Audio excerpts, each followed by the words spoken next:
ఇంద్రియము శాంతికి కారణము కాదు.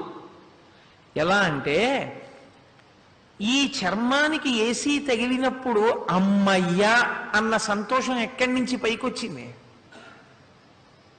లోపల నుంచే పైకొచ్చింది. అంటే అసలు సంతోషము ఆనందము ఎక్కడున్నాయి? ఇక్కడున్నాయి. ఒకడికి ఏసీ వేస్తే సంతోషంగా ఉంది. ఒకడు అన్నాడు, బాబాయ్ నాకు వెంటనే రేపటికి పడిశం పట్టేస్తుందండి, నాకు అస్సలు పడదు, నేను బయట నించుంటానండి అన్నాడు. ఇప్పుడు వాడికి బయట నించోవడంలో సంతోషం ఉంది. ఏసీ సంతోషానికి కారణమైతే, ఏసీ ఆనందానికి కారణమైతే ఎవరికీ ఏసీ ఆనందానికి ప్రతిబంధకం కాకూడదు. మరి కొంతమందికి అవుతోంది. నాకే తెలుసు కొన్ని కుటుంబాలు, ఆవిడేమో ఏసీలో పడుకుంటుంది, ఈయనేమో హాల్లో పడుకుని తువ్వాలతో ఇలా విసురుకుంటూ ఉంటాడు. అదేమిటండి మీరు పడుకోవచ్చు కదా లోపలంటే, అయ్యి బాబా అందులో పడుకుంటే ఇంకేమైనా ఉందయా, ప్రాణం పోతుంది, రేపు పొద్దుకి ఇంకా నాకు ఊపిరి ఆడదయా బాబు అంటాడు. ఆవిడ పడుకుంటూ నేను పడుకుంటాడు. ఆవిడ ఏసీలో పడుకుందన్న సంతోషాన్ని ఈయన పొందుతూ ఉంటాడు. ఫోన్లే పాప అది పడుకుంది కదా అంటాడు. అంటే ఇప్పుడు ఏ సంతోషమైనా ఇక్కడుంది తప్పించి నిజంగా బయట వస్తువుల వలన సంతోషమో ఆనందం ఉన్నదనుకోండి, ఆ వస్తువుని మీరు ఎంత అనుభవించినా సంతోషం ఉండాలి. సాధారణంగా ఏసీ ఉన్నటువంటి రూమ్లో దుప్పటో రొజాయో లేకపోతే ఓ పల్చటి బట్టన్నా ఉంచుతారు. ఎందుకంటే కొంతసేపటికి చల్లగా ఉండి పరుపు అవి కూడా చల్లబడినట్టుండి చిన్నది ఏదో కప్పుకుంటాడు. మళ్ళీ అడుసు తొక్కనేలా కాలు కడుగనేలా అని వేసుకోమని ఎవడు చెప్పాడు, కప్పుకోమని ఎవడు చెప్పాడు. అంటే అదో సంతోషం. అలా చల్లగా అయిపోయి మళ్ళీ కప్పేసుకుని మళ్ళీ కొంచెం గోరువెచ్చగా ఉండి ఏదో మొత్తానికి సుఖము అన్న భావన దగ్గర ఎక్కడో నిలబడి ఉండగా అది అలిసిపోయి పడుకుంటుంది. ఇంకా పడుకున్న తర్వాత కరెంటు పోయింది, ఏసీ పోయింది, ఫ్యాన్ పోయింది, అన్నీ పోయి వాడికి ఏమీ తెలియదు, వాడు సుఖంగానే ఉన్నాడు.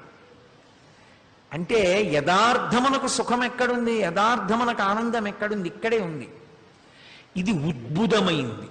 ఒక్కొక్క వస్తు సంపర్కము చేత ఉద్భుతమవుతోంది. శాంతిని కనిపెట్టేవాడు, శాంతి సాధన చేసేవాడు ఏం చేస్తాడంటే ఇంద్రియములను అరికట్టి ఇక్కడే ఉన్న ఆనంద స్థానము వైపుకి వెనక్కి నడుస్తాడు. ఇంద్రియాలన్నీ పైకి తిప్పుతాయి, పైన ఉన్న వస్తువుల చుట్టూ తిప్పుతాయి, ఇంద్రియాలన్నీ మూస్తే వెనక్కెడతాడు. అందుకే సాధన యందు ఇంద్రియములు తెలివితో ఉన్న తన యొక్క మనసు ఏకాగ్రత వేరొక దాని మీద పెట్టేసిన కారణం చేత, లేదా ఇంద్రియములను అరికెట్టి మనసు యందు పెట్టి మనసు కదలకుండా ఆపిన కారణం చేత, మనసు కదలకుండా ఆపడం అంత తేలిక అండి. అంటే మనసు సాత్వికమైనటువంటి వస్తువుని పట్టుకుని ఉండేటట్టుగా ఉంచేస్తే, ఏ భగవంతుని పాదాలో దేవాలయ గోపురాన్నో ధ్యానం చేస్తూ ఉన్నాడు అనుకోండి, ఆలోచన చేస్తూ ఉన్నాడు, ఇంద్రియముల యొక్క ఉద్ధతి ఆగిపోతుంది. ఎందుకు ఆగిపోతుందో తెలుసా? ఈ ఇంద్రియముల యొక్క శక్తి వెనక్కి తీసేసుకుంటాడు. అంటే కన్ను చూడడం ధర్మం, చూస్తూ ఉంటుంది, కానీ మనసు పుచ్చుకోదు. చెవి వినడం ధర్మం, వింటుంది, కానీ మనసు పుచ్చుకోదు. ఇంద్రియములను మూటపెట్టి మనసుని సాత్విక ప్రవృత్తి యందు ఉంచి తాను శాంతిగా ఉంటాడు, పరమ శాంతాన్ని అనుభవిస్తాడు. అసలు ఇది లేదనుకోండి లోపల. అందుకే ఊర్వశీ జననాన్ని చెప్తారు శాంతికి కారణంగా. నరనారాయణులు తపస్సు చేస్తున్నారు, శ్రీమన్నారాయణుడు తపస్సు చేస్తున్నాడు. తపస్సు చేస్తుంటే ఇంద్రుడికి ఎప్పుడూ అనుమానం, తపస్సు చేస్తే ఇంద్ర పదవికి వచ్చేస్తారని. ఆయన ఏదో అప్సరసల్ని పంపించాడు. వాళ్ళు వచ్చి నారాయణమూర్తి దగ్గర నిలబడి నాట్యం చేస్తున్నాడు. నరనారాయణులలో ఒకడు కదా నారాయణుడు. నరుడు కేక వేశాడు, వాళ్ళకి భయం వేసి విడిపోయారు. విడిపోయి నారాయణుడి దగ్గరికి వచ్చారు. వచ్చి నాట్యం చేస్తున్నారు. ఆయన ఓసారి కళ్ళు తెరిచి చూశాడు. అంటే మీరు చాలా అందంగా ఉన్నారని, మీరు నాట్యం చేస్తే కాలి మువ్వల చప్పుడు వినపడి నేను కళ్ళు తెరుస్తానని, నా కంటి చూపు మీ మీద పడుతుందని, మీ అందానికి నేను వశుణ్ణవుతానని, అప్పుడు నా తపస్సు పాడవుతుందని కదూ మీ ఆలోచన అని ఆయన తొడ మీద ఇలా చప్పుడు చేశాడు. చప్పుడు చేస్తే ఆ తొడలోంచి ఊరు అంటే తొడ, ఊరువుల నుండి పుట్టింది ఒక అప్సరస, ఊర్వశి. ఆమె అందాన్ని చూసి వాళ్ళందరూ సిగ్గుపడిపోయారు. అయ్య బాబోయ్ ఇదేంటి అంతంతగత్తె, ఆయన తొడ మీద ఇలా అంటేనే ఇంతంతగత్తె పుడితే మన మొహం ఇట్సా, మనం ఎందుకు ఈయన ముందు నాట్యం చేయడం? వాళ్ళు వెళ్ళిపోయారు. వాళ్ళు కంటి ముందు కనపడే అందం కన్నా అసలు అందం ఆయన తొడలోనే ఉన్నట్లు నారాయణమూర్తికి నీకు అన్ని విషయముల వలన కలిగేటటువంటి ఆనందమని చెప్పబడుతున్నది ఏదో అది లోపలున్నది. ఆ లోపలి ఆనందాన్ని అనుభవించడానికి వెనక్కి వెళ్ళేటటువంటి ప్రయత్నానికి సాధన అని పేరు. అది మనుష్యుడు ఒక్కడే చేస్తాడు. సాధన అంటే భగవంతుని యందు ఏకాగ్ర దృష్టి పెట్టి ఇంద్రియములను వెనకకు తీయుట, లేదా ఇంద్రియం యొక్క పని ఇంద్రియాన్ని చూసిన మనసుకి కలిగినటువంటి సంస్కార బలము చేత మనసు కదలనటువంటి స్థితిని పొందుట. అంటే నేను మీకు ఒక ఉదాహరణ చెప్పాలి అంటే, ఇప్పుడు చూడండి, రెయిన్ కోట్ అని ఒకటి ఉంటుంది. వర్షంలో వెళ్ళిపోతుంటాడు ఆయన, కానీ ఆయన ఇంటికి వెళ్ళి ఆ కోట్ ఇప్పేస్తాడు. ఆయన ఏం తడవడం, ఎందుకంటే అది ఆ కోటుకు ఆ శక్తి ఉంటుంది. అది నీరు పడినా జారిపోతుంది. దాని గురించి నేను వర్ణించక్కర్లేదు, మీ అందరికీ అనుభవంలో ఉన్నది. రెయిన్ కోట్ వేసుకుంటే వానలో తడవనట్టు మనసు సంస్కారమును పొంది ఉంటే ఇంద్రియముల వలన అలజడిని పొందదు. మనసుని సంస్కార బలంతో నింపుట. ఒక ఉదాహరణకి, నాకు భోజనం వడ్డించారు, నేను పరిశేచనం చేసి నైవేద్యం చేసి 5 మార్లు హవిస్సు పుచ్చేసుకున్నాను. పుచ్చేసుకున్న తర్వాత ఒక నియమం ఉంటుంది, ఉత్తరాపోసనం పట్టే లోపల అసలు మాట్లాడకూడదు యథార్థానికి. ఎందుకంటే అది యజ్ఞంతో సమానం కాబట్టి భగవన్నామం చెప్తూనే తీసుకోవాలి తప్ప మధ్యలో మాట్లాడకూడదు. ఉప్పు తక్కువైందని అనకూడదు. ఎందుకని నువ్వు పరిశేచనం చేసేవారు యజ్ఞం, హవిస్సు, ప్రసాదం, దానికి రుచి చెప్పకూడదు. తిరుపతి లడ్డు ఇప్పుడు రుచిగా లేదన్నా అసలు వాడికి ప్రసాదం గురించి తెలియని వాడు చెప్పే మాటలు అవి. తిరుపతి లడ్డుకు రుచి ఏమిటి? నీ మొహం. అది ప్రసాదం. ప్రసాదానికి రుచి ఏమిటి? నీకు రుచులు కావాలంటే హోటళ్ళకు వెళ్ళి చెప్పు. అంతేకాని తిరుపతి లడ్డు రుచి అలాంటిది, తిరుపతి లడ్డూలో ఏముంది, తిరుపతి లడ్డూలో జీడిపప్పు ఎంత, ఈ ఏడుపు ఏడిచేవాడివి ఇష్టాలకి వెళ్ళి తప్ప తిరుపతి లడ్డు దగ్గరికి వెళ్ళి వీటన్నిటి మీద పరిశోధనలు చేసి వీటన్నిటి గురించి మాట్లాడడానికి కాదు. అది భగవత్ ప్రసాదము అంతే.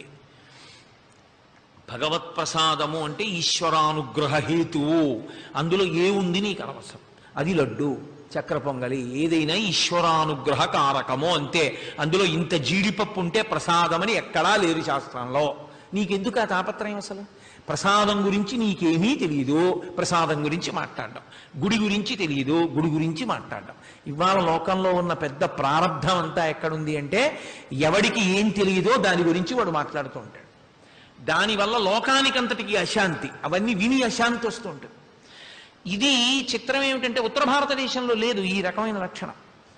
గంగలో అనేక మంది స్నానం చేస్తుంటారు. అదే పనిగా గంగలో స్నానాలు ఎలా జరుగుతున్నాయి, గంగలో ఏమైంది, ఎవడెక్కడ పడ్డాడు, విశ్వనాథుడి గుళ్ళో ఏమైంది, ఇవి అదే పనిగా ఏదో పని కట్టుకుని ప్రచారాలు చేయడం ఉత్తర భారతంలో లేదు. ఈ జాడ్యం అంతా ఇక్కడే బయలుదేరింది దక్షిణ భారతదేశంలోనే. అది కూడా తమిళనాడు, కేరళలో నాకు అంత కనపడ్డా. ఇక్కడ మరీ ఎక్కువైపోయింది ఈ మధ్యకాలంలో. కాబట్టి అది విశ్వాసాన్ని పాడు చేసేస్తుంది, సంస్కృతిని పాడు చేసేస్తుంది. అతి సర్వత్ర వర్జయేత్. ఏది అతిగా వెళ్ళకూడదు, ఏది ఎంతవరకు అవసరమో అంతవరకు అంతే. కాబట్టి ఇంద్రియముల యొక్క ఉద్ధతి అశాంతికి కారకమైంది. అదే మనసు సంస్కరింపబడి ఉందనుకోండి, ఇంద్రియములు ఏం చెయ్యలేవు. నేను భోజనం చేసేటప్పుడు ఉప్పు తక్కువైందనుకోండి, అంత మాత్రం చేత నా నాలుక ఉప్పు తక్కువైంది అని చెప్తుంది. రుచి తగ్గింది, ఉప్పు కొంచెం వేసుకుని ఉంటే బాగుండేది, లేదా అసలు ఉప్పు వెయ్యలేదు, ఉప్పు వేసి ఉంటే బాగుండేది. వెంటనే నా మనస్సు, అది ఈశ్వర ప్రసాదం. ఈశ్వర ప్రసాదంలో ఉప్పు ఉండడం, కారం ఉండడం ఉంటుందా? దాన్ని అలా నువ్వు తినవలసి ఉంటుంది ప్రసాదాన్ని. ఇప్పుడు నేను ఏమైనా ఆందోళన కానీ విచలితము కావడం కానీ జరుగుతుందా? ఏం ఉండదు. నేను ప్రశాంతంగా తీసుకుని, నా తరువాతి వారు నాలా తినాలని నియమం లేదు. కాబట్టి మిగిలిన వారు అన్నాన్ని రుచిగా తినాలని అనుకునే వాళ్ళు ఇంట్లో ఉంటే వాళ్ళు కూడా అలా పెరిగిపోవాలని నువ్వు అనకూడదు. సాధన క్రమంగా జరుగుతుంది. కూరలో కొంచెం ఉప్పు వేయాలేమో చూడు అనాలంతే, చాలు. అంటే ఏమిటి? నువ్వు ఏ స్థాయిలో నిలబడ్డావు అన్నదానికి అది పరీక్ష. ఇంద్రియములకు చాలా విపరీతంగా లొంగిపోయిన వాడు అనుకోండి, కూరలో తగ్గింది ఉప్పు. నువ్వు బతికున్నంత కాలం మీ ఇద్దరూ కలిసి జీవనం చెయ్యాలి. ఒక్కరోజు వండిన కూరలో కొద్దిగా ఉప్పు తగ్గింది, నువ్వు చేయగలవా అన్ని పనులు ఒక్కలా ప్రతిరోజు? ఒక్కరోజు కొద్దిగా ఉప్పు తగ్గి ఏమైపోయింది, దానివల్ల పెద్ద ప్రమాదం ఏమొచ్చేసింది? ఏమి రాదు. ఏం పర్వాలేదు, రోజు వండి పెట్టట్లా. ఆవిడ వెంటనే ఏముంటుంది, అయ్యో అదేమిటండి తినేశారు, ఉప్పు వేయలేదా అంటే, ఏం ఉపద్రవం వచ్చింది, ఒక్కరోజు ఏం పర్వాలేదు అని నువ్వంటే నువ్వు శాంతి, అవతల వాళ్ళు శాంతి. ఇంత ఉప్పు తగ్గిందని గంట సేపు కేకలు బొబ్బలు అల్లరి పెట్టావనుకో, నీకు అశాంతి, ఇంట అశాంతి.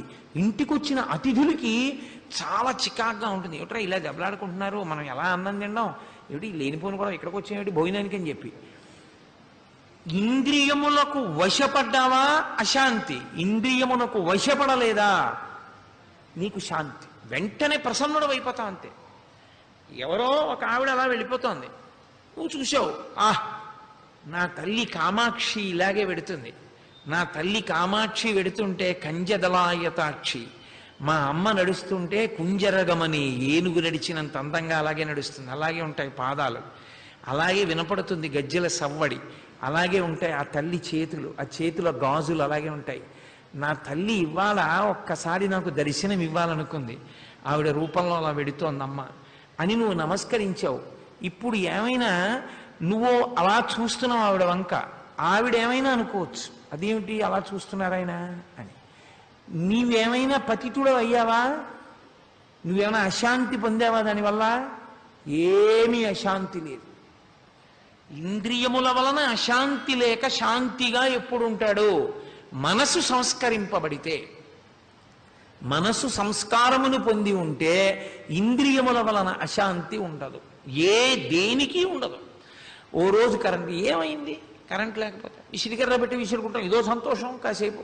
రోజు పడుకుంటున్నాగా, ఇవాళ కుటుంబ వ్యవహారాలు ఏమిటి, కూతురు అల్లుడు కొడుకు వ్యవహారాలు, చక్కగా ఇల్లు, మనం తీర్థయాత్రలు ఎక్కడెక్కడికి వెళ్ళాలి, ఇంతకుముందు ఎక్కడికి వెళ్ళాం, ఏ దేవాలయాలు చూసాం, ఆ దేవాలయాల వైభవం ఏమిటి, అసలు ఆ రాజగోపురాలు ఏమిటి, ఆ దేవాలయాలు ఏమిటి మాట్లాడుకుంటూ విసిరికర్ర పెట్టి పైన విసురుకుంటూ, దోమ కుడితే కింద కొట్టుకుంటూ, ఎన్నాళ్ళయిందో కరెంటు పోతే ఇలా బయట కూర్చుని మాట్లాడుకుని అని, తెల్లవారుధామన కరెంటు వచ్చాక వెళ్ళి పడుకుని ఇదో కొత్త అనుభవం చాలా కాలం అయింది కదూ అని సంతోషపడిపోయేవాడు దేనికి బాధపడిపోతాడు?